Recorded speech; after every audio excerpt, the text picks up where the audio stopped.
Ngayong tag-init, mas nagiging irritable daw ang mga aso kaya't mas malaki ang tsansang mangagat. Kaya naman inaasahang darami ang mga magpapabakuna kontra rabies. Nasa frontline na balitang yan si JC Cosico. Huwag malikot, sandali lang. First dose natin to.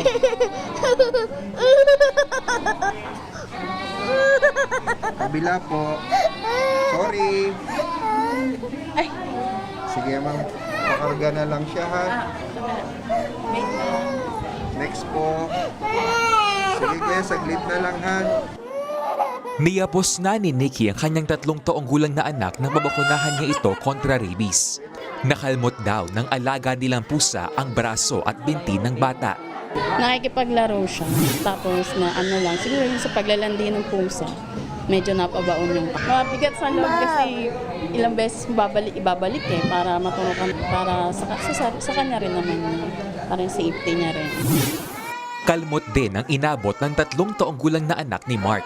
Kaya pinaturukan niya rin kontra rabies. Next po, kabila po. Kabila ko yan.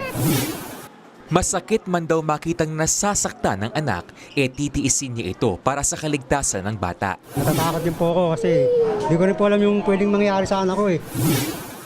Ilan lang ang mga anak ni Nikki at Mark sa mga pasyenteng pumila para magpaturo kontra rabies sa San Lazaro Hospital sa Maynila. Sa ngayon, aabot sa hanggang 1,500 ang nagpapakonsulta at nagpapa-rabies vaccination araw-araw sa ospital. Inaasahang tataas pa yan ngayong tag-init. Kapag mainit, nagiging irritable yung mga aso natin. So ang tendency, pwede silang mangagat. Gayun din, syempre kapag summer season, yung mga anak natin medyo nasa labas, no? Pabakasyon, no? Mga stray o yung mga gala na aso o pusa, pwede silang magkaroon ng exposure dito. Kabilang sa mga sintomas ng rabies ang lagnat, panghihina at pamamaga ng sugat.